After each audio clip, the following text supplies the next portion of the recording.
In every human heart, there is both a longing and a trembling, a yearning to be held, and a fear of what that embrace might reveal.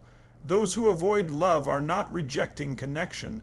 They are dancing with shadows, protecting the tender places within themselves from being seen too clearly. Yet, silence itself is not absence, and distance is not rejection. They are simply movements in the greater symphony, pauses and rests that give shape to the music of our becoming. When we learn to listen beyond the surface, when we lean into the stillness rather than resist it, we discover that avoidance is not the end of love, but a veil waiting to be lifted.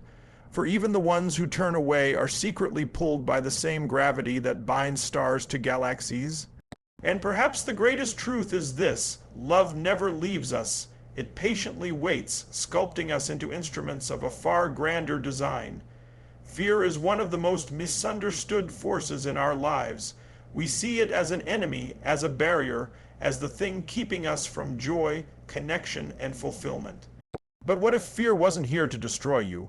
What if fear was simply a guardian, standing at the door of something sacred, protecting a treasure too precious to be handled carelessly? For those who avoid love, fear is not the absence of caring. It's not that they don't long for connection.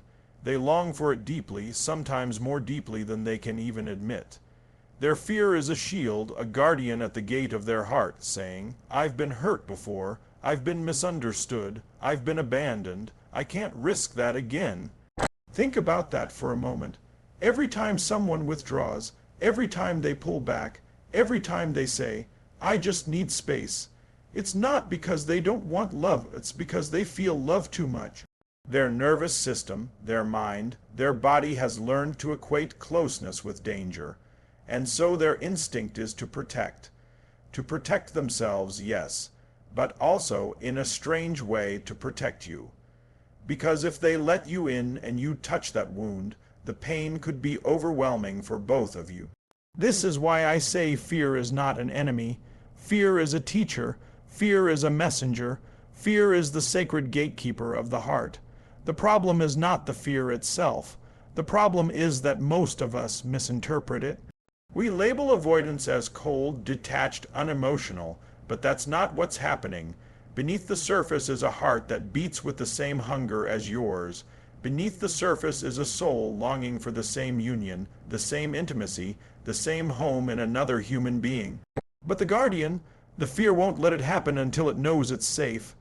Now here's the paradox: the harder you push against fear, the stronger it becomes. Imagine someone standing guard at a door.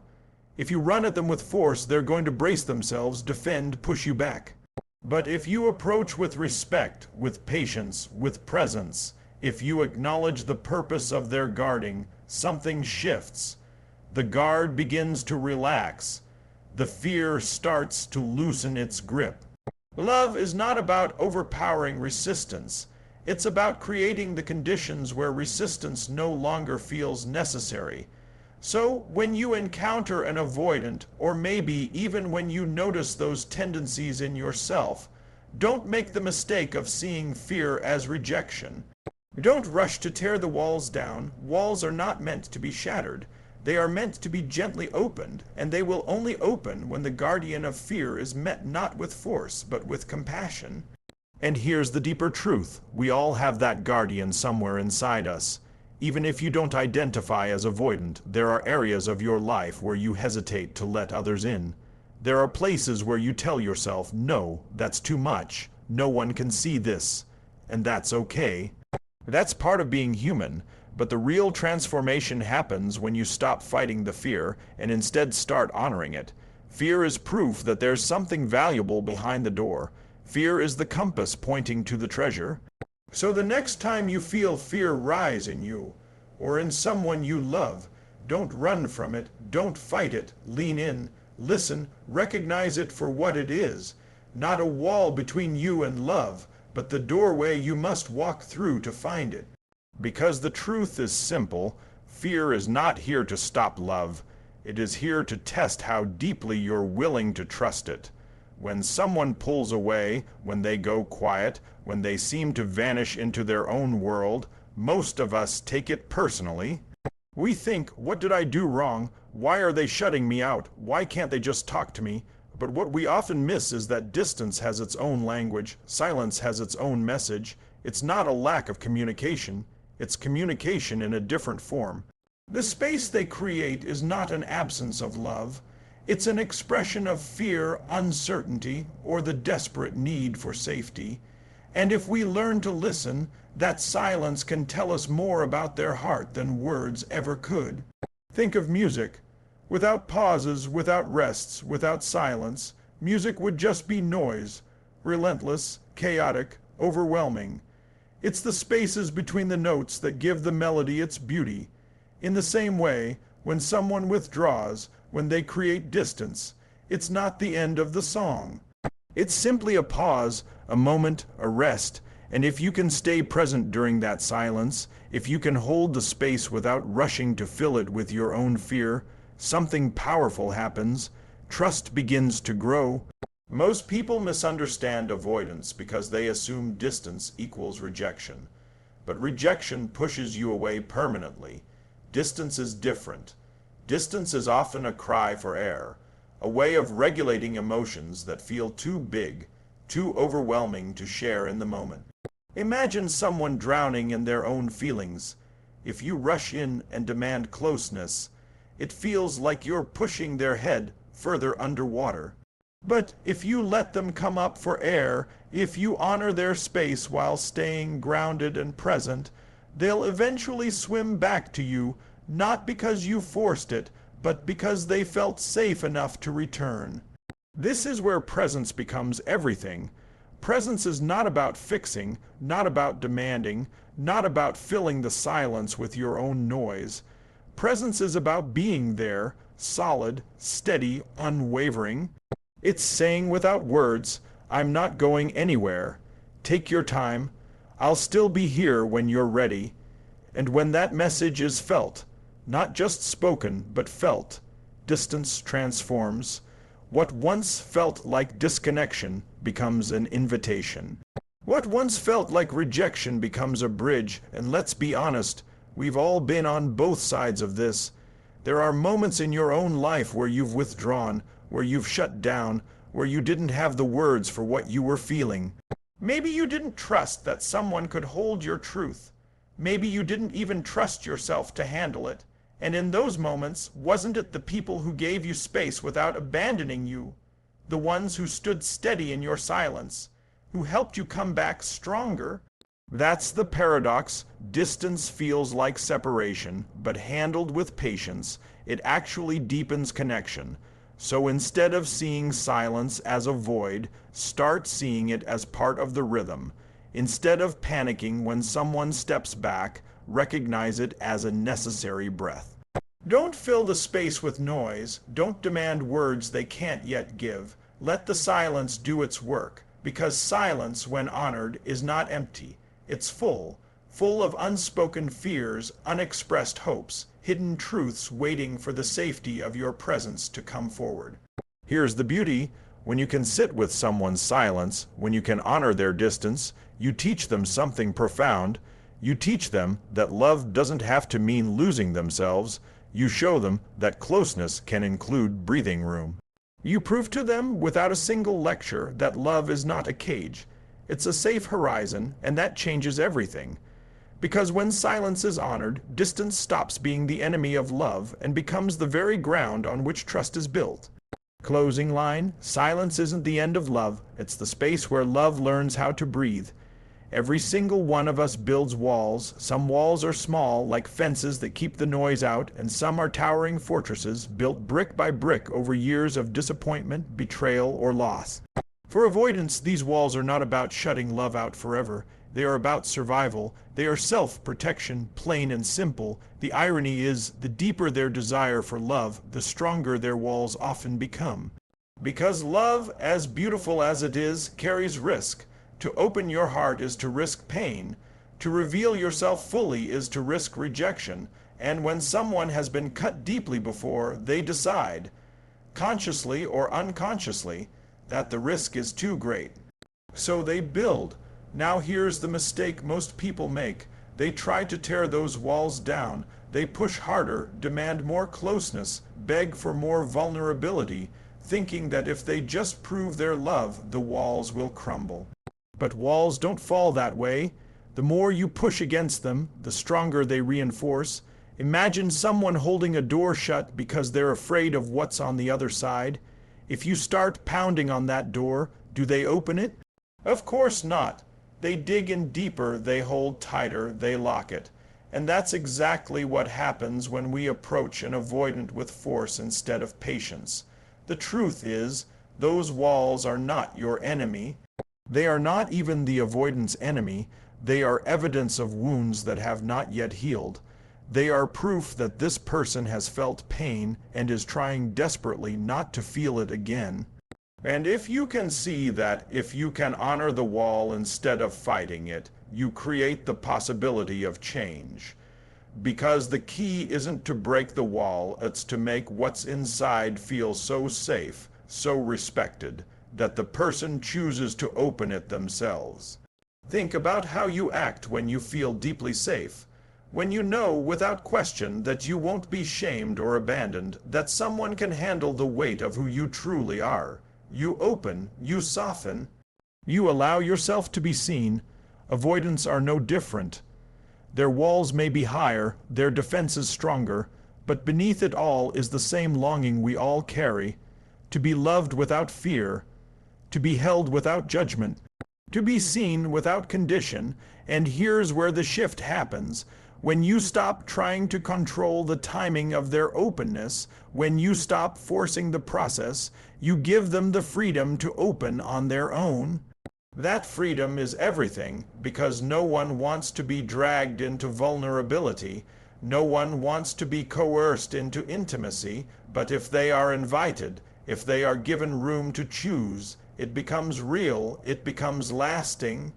Now, I know what some of you are thinking, but that's hard. What about my needs? What about my desire for closeness? And you're right, it is hard. This isn't about abandoning yourself or silencing your needs. It's about recognizing the dance of timing. It's about creating a container where both people can breathe, where both needs can be met, but not through pressure, through trust. You see, real love doesn't break down doors. Real love builds such a strong foundation of safety and presence that doors open naturally. Real love respects the walls, even while believing in what's behind them. Real love doesn't force, it invites. And when those walls finally do open, the connection that flows through is not shallow, it's not fragile. It's deep-rooted, unshakable. Because it wasn't demanded, it was chosen. Closing line, the walls of the heart don't fall by force. They open by trust. Most of us, when we feel someone pulling away, when we sense that distance, our first instinct is to close the gap. We reach for them, we press harder, we say, "Talk to me, tell me what's wrong, let me in." But for someone who fears love, that pressure feels like suffocation. The more you demand closeness, the more their instinct is to run. Not because they don't care, not because they don't want connection, but because their nervous system has been wired to equate closeness with danger. To them, intimacy can feel like standing too close to a fire, beautiful, warm, magnetic, but also something that could burn them if they get too close. This is where presence comes in. Presence is not about chasing. Presence is about becoming an anchor.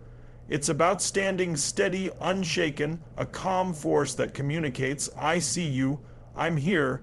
You don't have to come closer before you're ready, and I won't disappear while you take your space." That kind of presence has a power that force never will. Because while pressure provokes resistance, presence creates trust. Think of it like this. When someone is lost in the dark, you don't shove them toward the light. You hold the lantern steady until their eyes adjust, until they choose to move toward it themselves. That's what presence is. It's holding the light without insisting on the pace. It's believing in the connection without demanding constant proof of it. And over time, that quiet consistency becomes magnetic. It draws them in, not because they feel cornered, but because they finally feel safe enough to approach. Now, that doesn't mean you become passive. Presence isn't about sitting back and tolerating anything. It's active, it's intentional, it's showing up again and again in ways that say, you matter. I'm not going to abandon you, and I'm strong enough to hold the space while you figure out what you need. That strength is what begins to dissolve the fear. Because at the core, avoidants are testing, sometimes consciously, sometimes unconsciously, whether the love they're being offered can withstand their defenses, and when you show them it can, something extraordinary begins to happen. They start to relax, they start to believe, they start to lean in, not because you forced them to, but because your presence communicated what words could not: safety. You see, love doesn't become irresistible through persuasion. Love becomes irresistible through consistency. It becomes irresistible when the energy of "I'm here, I'm steady, I'm not running" outweighs the energy of "I need you to be different right now." And here's the truth. The strongest people are not the ones who push the hardest. They're the ones who can remain grounded when everything around them feels uncertain. If you can stay grounded in the face of someone else's fear, you're not only teaching them how to trust you, you're teaching them how to trust love itself, because for avoidance, that's the real battle. It's not about whether they trust you personally, it's about whether they believe intimacy as a whole can be safe.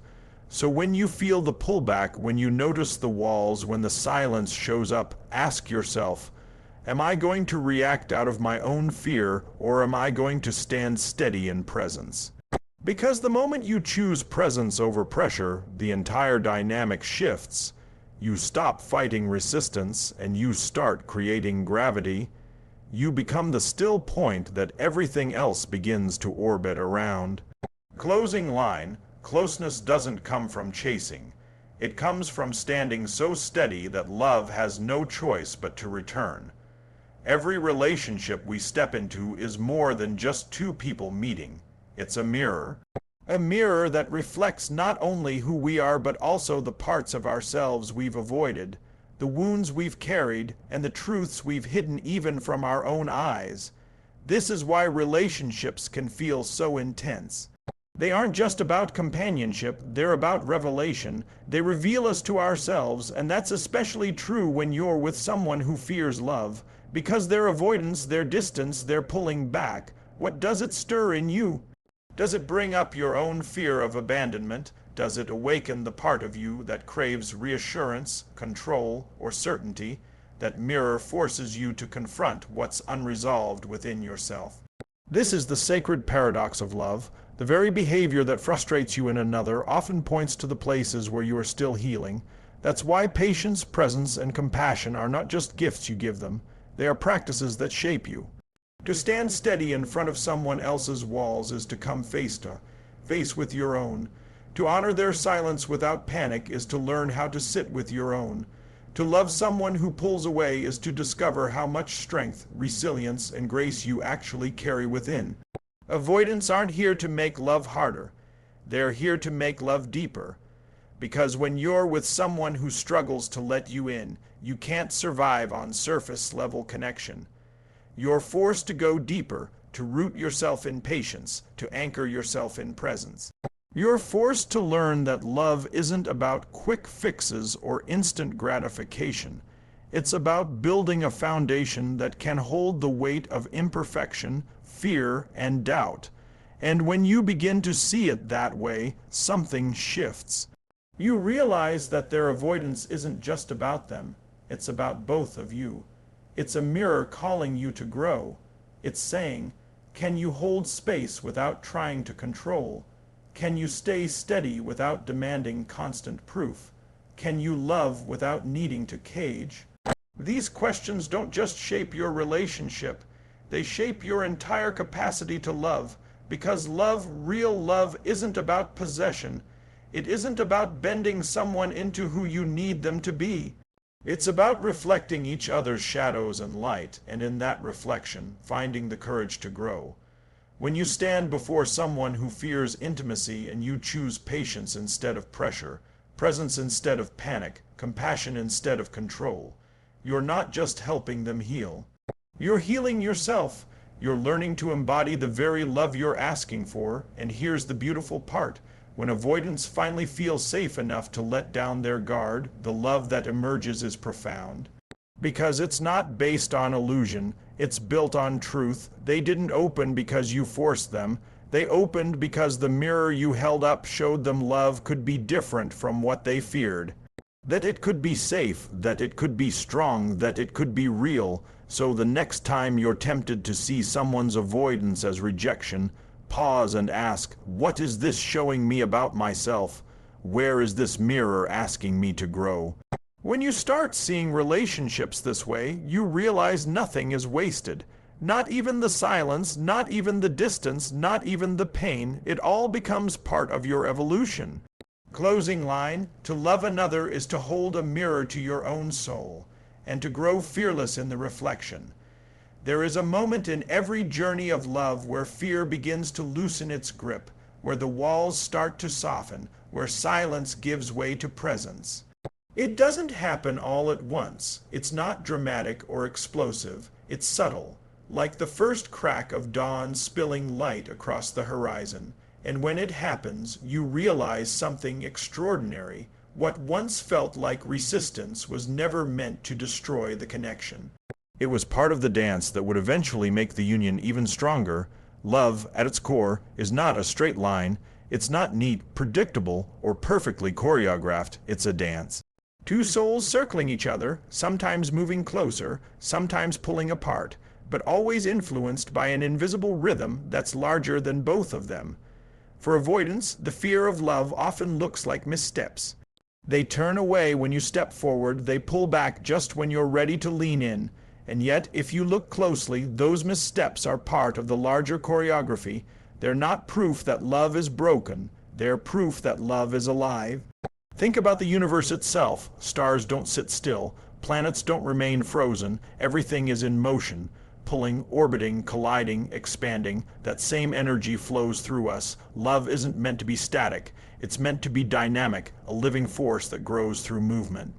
And when avoidance begins to fade, when fear no longer drives the steps, what remains is this profound sense of awe.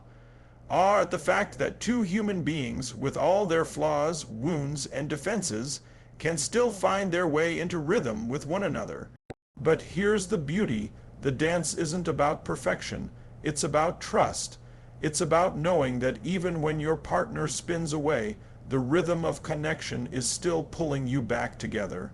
It's about realizing that the pauses, the hesitations, the moments of distance are not failures. They're part of the music. They give shape to the closeness. They create contrast that makes intimacy even more powerful when it arrives.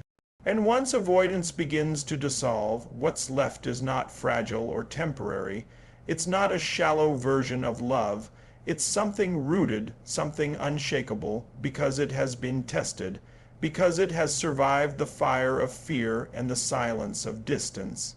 That kind of love is not ordinary, it's sacred.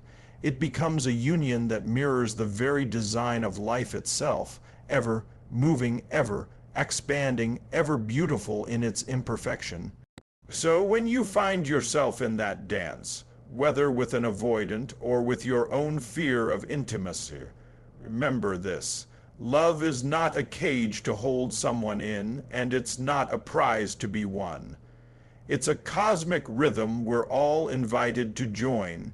And the more you let go of control, the more you trust the movement, the more you discover that love has been guiding the steps all along.